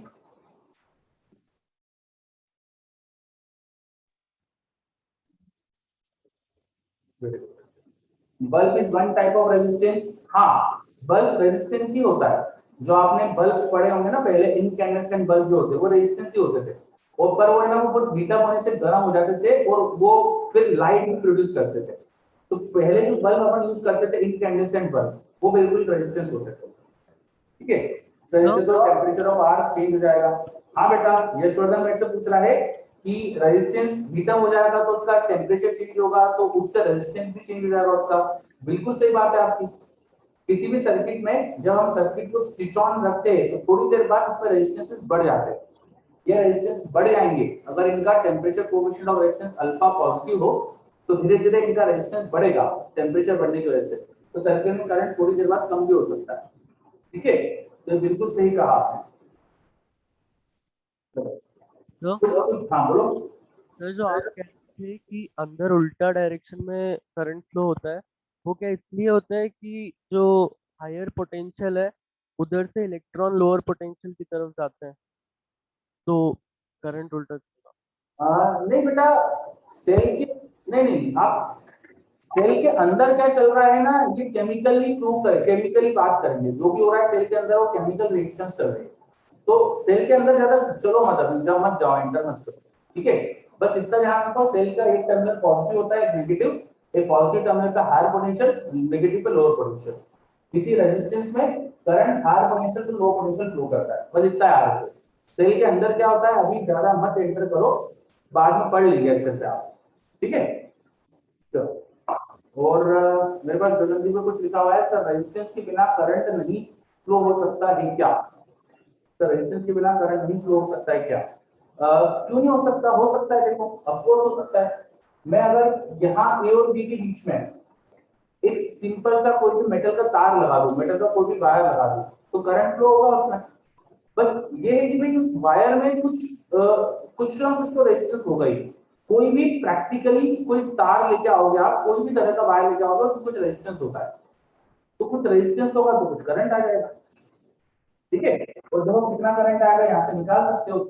ई करंट जो होगा वो जाएगा ई अपॉन आर इक्वलेंट। इस सर्किट में तुमने एक सीधा सीधा तार लगा दिया बैटरी के दोनों टर्मिनल के बीच में, तो जो भी उस वायर के अंदर रेजिस्टेंस है ना, जो भी रेजिस्टेंस है, जितनी भी उसकी वैल्यू है, वो अगर तुम्हें पता है तो सर्किट का करंट भी निकाल सकते हो। अरे तो मैं चलो यशवर्धन बोल रहा है, और अगर रेजिस्टेंस ऑफ वायर इग्नोर कर दे तो क्या होगा? बेटा प्रैक्टिकली इग्नोर तो कर नहीं सकते, प्रैक्टिकल सिचुएशन में इग्नोर नहीं कर सकते, लेकिन अगर आपने बिल्कुल एक ऐसा वायर लगा दिया जिसका रेजिस्टेंस ही जीरो है, रेजिस्टेंस जीरो, तो करंट इनफाइनाइट हो जाएगा। रेजिस्टेंस जीरो तो करंट इनफाइनाइट, ठीक है। चलो अब मेरे पास एक और डाउट आ रहा है, रेजिस्टेंस का बेसिक मीनिंग करंट को रेजिस्ट करना है क्या? नहीं, रेजिस्टेंस का बेसिक मतलब करंट को रेजिस्ट करना नहीं होता। इसको ऐसा मत सोचो कि करंट के फ्लो में बाधा उत्पन्न कर रहा है कोई वायर, ऐसा नहीं। कितनी बाधा है इसको रेजिस्टेंस बोलते हैं, उत्पन्न करने को नहीं बोलते। मैं हिंदी शब्द यूज कर रहा हूँ क्योंकि ये ज्यादा अप्रोप्रिएट लग रहे थे मुझे। कोई वायर है, वायर में पोटेंशियल ड्रॉप लगाया, उसमें करंट फ्लो हुआ, तो करंट फ्लो होने में जो भी प्रॉब्लम्स आई है वो मिलजुल के बोला जाता है रेजिस्टेंस, ठीक है। V पोटेंशियल ड्रॉप लगाने से I करंट है, तो V अपॉन आई को अपन बोल देते, V अपॉन आई को बोल देते करंट रेजिस्टेंस। तो इट डजंट मीन कि रेजिस्टेंस लगाने से करंट का फ्लो कम हो जाएगा, ऐसा नहीं। करंट का फ्लो ऑलरेडी कम हो चुका है, और कितना कम हुआ है वो अपन मेजर करते हैं रेजिस्टेंस से, ठीक है। चलो, चार्ज के फ्लो को स्लो करना जैसा नहीं बेटा, resistance doesn't affect charge flow. ऐसा नहीं कि चार्ज को फ्लो स्लो कर देता है, ये कहना गलत होगा, ये गलत मीनिंग आपके दिमाग में डाल रहे हैं। आपको ऐसा लगेगा कि एक हेवी रेजिस्टेंस के अंदर चार्ज भी कम फ्लो होगा, लाइट कम रेजिस्टेंस में ज्यादा फ्लो होगा, ऐसा नहीं है। सीरीज में तो दोनों में इक्वल करंट ही फ्लो होगा, ठीक है। यहाँ सीरीज में दो रेजिस्टेंस है, दोनों में इक्वल करंट फ्लो होगा, ठीक है। चलो सर, कभी हम सिंपल वायर लगा दे एंड सपोज उसमें रेजिस्टेंस ना हो, तो क्या सेल कभी खत्म नहीं होगा? बेटा पहली चीज तो कभी प्रैक्टिकली ऐसा हो नहीं सकता कि रेजिस्टेंस नहीं हो वायर में, कुछ ना कुछ रेजिस्टेंस तो होगा। दूसरी चीज, रेजिस्टेंस मान लो बहुत छोटा है, तो क्या होगा कि यहाँ पे बहुत ज्यादा करंट आएगा। बहुत ज्यादा करंट होने से क्या होगा कि सेल के अंदर जो आयंस से बहुत जल्दी इलेक्ट्रोड पे जाके अपने चार्जेस को खत्म करेंगे, तो सेल जल्दी से पूरा अपना जो भी उसके अंदर स्टोर्ड एनर्जी पूरी खत्म कर देगा, तो जल्दी से उसका पोटेंशियल ड्रॉप है ना, उनको जीरो दिख जाएगा। वो धीरे धीरे अपने अंदर जो स्टोर उसमें केमिकल रिएक्शन होने बंद हो जाएगी थोड़ी देर बाद, ठीक है। ओके, चार्ज पर फर्क नहीं पड़ता, एनर्जी पर पड़ता है। हाँ बोल सकते हैं। ओके, चलो बहुत सारे आपके डाउट्स हो गए हैं, धीरे धीरे शॉर्ट सर्किट करना बोलेंगे ना तब उसको। हाँ तो हम भाई अगर कोई एक सीधा सीधा वायर से सेल को जोड़ दे तो उसको बोलते हैं शॉर्ट सर्किट करना, ठीक। वो ज्यादा टेंथ में कुछ चीजें दिमाग में आपको बढ़ जाती है जिससे आपको बहुत सारे डाउट्स क्रिएट होते हैं। तो रेजिस्टेंस का मतलब क्या होता है, देखो रेजिस्टेंस सर्किट में ऐसा नहीं कि करंट को कम कर देगा, करंट को कम करता है, पर ऐसा नहीं कि जैसे यहाँ करंट जितना है यहाँ पे उससे कम हो जाएगा अगर रेजिस्टेंस ज्यादा हो। जो टोटल करंट प्रोड्यूस होगा वही कम प्रोड्यूस होगा, जब टोटल करंट जो प्रोड्यूस होगा वही कम प्रोड्यूस होगा, ठीक है। हाँ चलो, अब जितने भी मिसकंसेप्शन है ना सब धीरे धीरे खत्म होंगे, पूछते जाना धीरे धीरे, ठीक। ओके चलो, अब ये सीरीज कॉम्बिनेशन चीजें तो समझ में आ गई सारी। इक्विवेलेंट रेजिस्टेंस सीरीज में कैसे निकालेंगे, पोटेंशियल्स का रेशो क्या होता है, पावर्स का रेशो क्या होता है। एक छोटी सी चीज यहाँ पे रह गई, सारे रेजिस्टेंस अगर इक्वल होते तो क्या हो जाता, if all Ri was equal to R, तो R इक्वल हो जाता NR ना, मतलब N रेजिस्टेंस है सबके सब आइडेंटिकल थे तो NR इक्विवेलेंट रेजिस्टेंस आ जाता।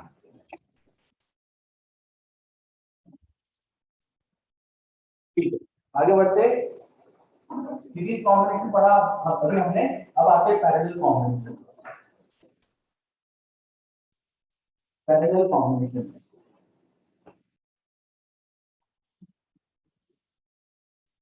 ठीक है, equivalent resistance in parallel, parallel combination. पहले तो पैरेलल कॉम्बिनेशन का मतलब समझते हैं।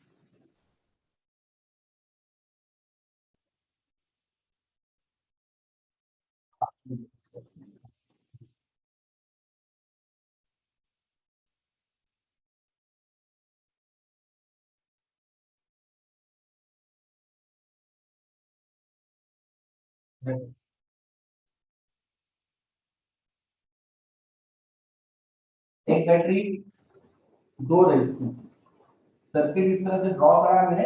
आप देखो दोनों रेजिस्टेंस के दो जो टर्मिनल्स होते हैं वो इधर जुड़े हुए हैं, दोनों रेजिस्टेंस के लेफ्ट टर्मिनल आपस में जुड़े हैं, राइट टर्मिनल आपस में जुड़े, इधर रेजिस्टेंस के राइट टर्मिनल आपस में जुड़े, इधर लेफ्ट टर्मिनल आपस में जुड़े। अब जो भी पोटेंशियल डिफरेंस क्रिएट होगा, जितना पोटेंशियल डिफरेंस यहाँ क्रिएट होगा उतना यहाँ भी क्रिएट होगा, जो पोटेंशियल डिफरेंस यहाँ क्रिएट होगा वो भी यहाँ क्रिएट होगा। मान लो रेजिस्टेंसेस की वैल्यू यहाँ पे अलग अलग थी, this was R1 resistance, this was R2 resistance, battery का ईएमएफ ये सर्किट स्विच ऑन करा, कुछ करंट आने वाला है सर्किट। मैंने डायग्राम जो बनाया है आपको दिख रहा है कि दोनों का पोटेंशियल ड्रॉप सेम है,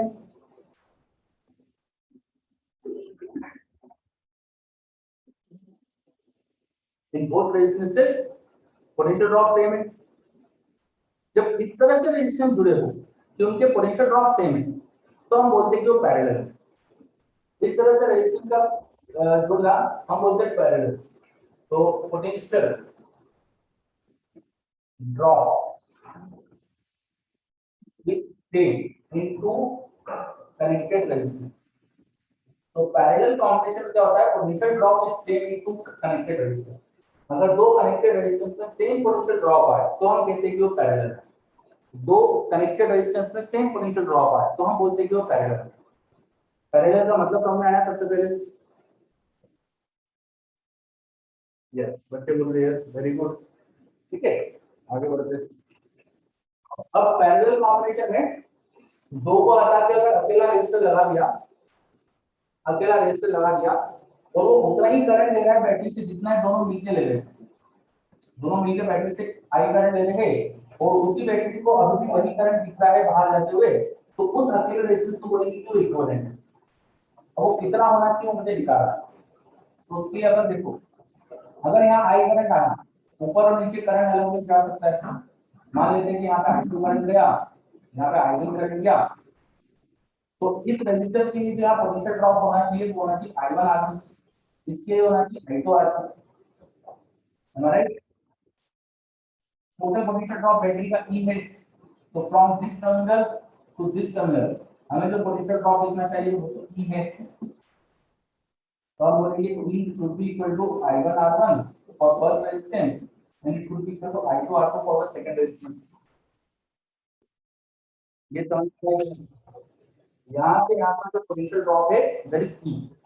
तो फर्स्ट रेजिस्टेंस के लिए E should B I1 R1 और सेकंड के लिए it should be I2 R2. ये क्लियर हो रहा है क्या? देखो अच्छे से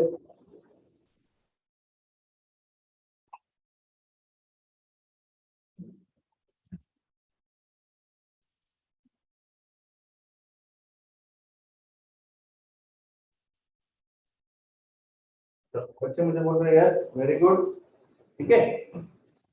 तो एक इक्वेशन यहां से बनी हमारे पास, लेकिन बाय किरचॉफ करंट लॉ मैं देखो I इक्वल टू बोल सकता हूं ना I1 plus I2, I equal to I1 plus I2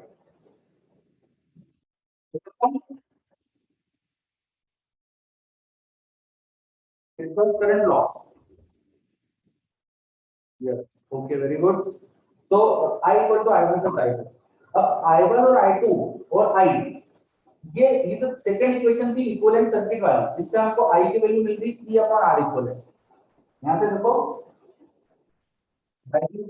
equation I can write I as E upon R equal, और बाय दिस को इक्वेशन I1 को लिख सकता हूं E by R1 और I2 को लिख सकता हूं E by R2। Now this I was E by R equivalent, but this I1 it was E by R1, I2 this was E by R2। E is the cancel, so 1 upon R equivalent should be equal to 1 by R1 plus 1 by R2। 1 upon R equivalent should be equal to 1 by R1 plus 1 by R2। ये हमारे पास relation आ गया कि दो resistance जब parallel में जुड़े हो उन दो को हटा के अकेला रेजिस्टेंस लगाना है, तो उस अकेले रेजिस्टेंस की वैल्यू कितनी होनी चाहिए कि उन दो के जैसा ही अकेला बिहेव करे। Is this understood? Equivalent resistance in parallel combination हमने निकाला, equivalent resistance in parallel combination हमने फाइंड करा।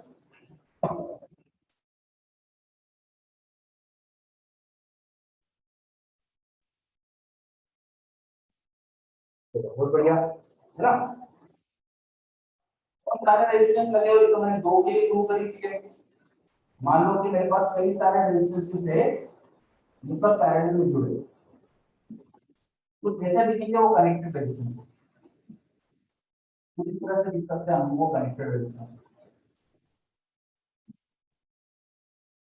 देखो यहाँ पे मैंने बहुत सारे रेजिस्टेंस लगाए हैं, ये सब रेजिस्टेंस के इधर लेफ्ट और उधर राइट के टर्मिनल से आपस में जुड़े, तो ये जो सारे टर्मिनल से मैं यहाँ जो भी पोटेंशियल डिफरेंस कराऊंगा पॉइंट ए और बी के बीच में, मैंने जो भी पोटेंशियल डिफरेंस क्रिएट करा पॉइंट ए और बी के बीच में, हर रेजिस्टर को वही पोटेंशियल डिफरेंस दिख रहा है। Point A is connected to हर रेजिस्टर का left terminal end point B is every resistance is right terminal. So potential difference between AB is potential difference across every resistor। Her resistance का potential difference same है। हम मान लो ये सारे resistance की value ये सब थी, बाय दिस इक्वेशन हमने जब दो रेजिस्टेंस की पढ़ा तो सिस्टम के कैसे लिख सकते हैं। Now I can write 1 upon R equivalent should be 1 by R1 plus 1 by R2, ऐसा करके 1 upon R। तो इन्वर्स करके ऐड करना है 1 upon R equivalent is summation of 1 upon Ri, then I is varying from 1 to 2। Inverse करके add कर लो सारे resistance. तो फिर से बता देता हूँ शॉर्ट में, मैंने यहाँ पे सबसे पहले सिंगल सर्किट जो मैंने बनाया जिसमें दो रेजिस्टेंस R1 R2 थे, उन दोनों में करंट मान लिया था I1 I2। अब बैटरी का पोटेंशियल ड्रॉप अगर यहाँ पे E है तो इस पॉइंट से लेके इस पॉइंट का टोटल पोटेंशियल ड्रॉप E दिखेगा आपको। अगर इस पॉइंट को मैंने B कह दिया और A कह दिया, तो अगर मैं B से A जाऊंगा तो मुझे इस वायर के थ्रू जाने पे देखो हमें बैटरी का पोटेंशियल ड्रॉप E है, यहाँ पोटेंशियल ड्रॉप नहीं दिखना चाहिए था, तो इस रेजिस्टर दोनों में पोटेंशियल ड्रॉप AB के बीच में E है, तो I1 होना चाहिए था E by R1 और I2 होना चाहिए था E by R2। I1 was E by R1 और I2 था E by R2। तो लिखा मैंने किरचॉफ करंट लॉ से I1 plus I2 should be I। Battery का टोटल करंट अगर I था तो R इक्विवेलेंट के हिसाब से अपन लिख सकते थे I was E by R equivalent. लिखा E कैंसिल ये आ गया हमारे पास 1 by r equal to 1 by r तो r2। एक बार शॉर्ट में फिर से लिख दिया हमने कि कैसे मैंने इक्वेशन लेके आया। ये क्लियर? ये समझ में आया? Yes, very good. और फिर मल्टीपल रेजिस्टेंसेस होंगे पैरेलल में, तो सबके रेजिस्टेंस को इन्वर्स करके ऐड कर लो, टोटल रेजिस्टेंस आ जाएगा। ठीक है? अब मल्टीपल रेजिस्टेंस में सारे इक्वल हो, अगर यहाँ पर अगर सारे ही इक्वल हो, if all R I equal to R, तब क्या हो जाएगा 1 upon R equivalent 1 upon R 1 upon R plus 1 upon R plus 1 upon R, ऐसा n बार करोगे आप, n बाय आर आ जाएगा। इसका मतलब r इक्वल हो जा रहा है r by n, r equal हो गया r by n।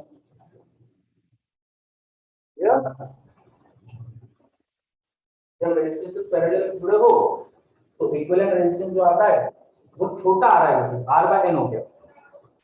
Identical n resistance parallel में जोड़े तो equivalent resistance is r by n। This clear?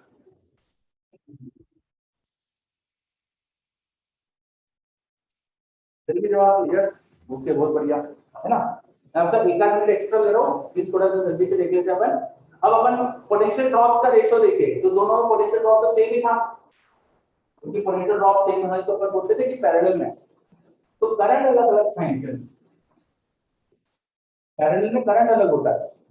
Current का रेशियो देखो, देखो ये I1 को क्या लिखा था E by R1, I2 को लिखा था E by R2, तो इनवर्स रेशियो ऑफ रेजिस्टेंस है नहीं। अभी अपन देखा ना करंट जो था दोनों रेजिस्टेंस में, ऊपर वाले रेजिस्टेंस के करंट था I1, नीचे तो करंट था I2, तो I1 का I2 का रेशियो निकालेंगे तो रेजिस्टेंस का इनवर्स रेशियो आएगा। ये समझ में आ रहा है? तो दोनों में करंट का रेशियो रेजिस्टेंस का इनवर्स रेशियो, करंट का रेशियो रेजिस्टेंस का इनवर्स रेशियो। पावर की बात करें, पावर की बात करें तो power v square by r वाले फॉर्मूले से देखेंगे आप, क्योंकि v दोनों का same, v square by r से देखो तो पावर का रेशियो वो भी रेजिस्टेंस का इनवर्स रेशियो आ रहा है। तो बता है because power is v square by r, और v तो दोनों रेजिस्टेंस के लिए सेम है, v सेम, तो power is inversely proportional to resistance. तो फटाफट जल्दी से नोट कर लो। आज अपन ने सीरीज कॉम्बिनेशन, पैरेलल कॉम्बिनेशन पढ़ा, उनमें पावर का रेशियो, वोल्टेज का रेशियो, करंट का रेशियो, सारी चीजें पढ़ी, नोट कर लीजिए। नेक्स्ट क्लास में इसको रिकैप करके फिर उस पर क्वेश्चन वगैरह रखेंगे।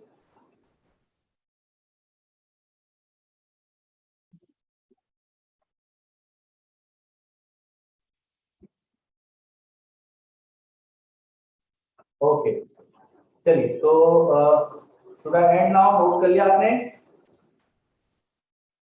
हाँ, आज मैं आपको रेस सेंड करूंगा, तो रेस और एक वीकली असाइनमेंट सेंड करूंगा आज आपको मैं, ठीक है? तो वो आपका होमवर्क रहेगा, ठीक है?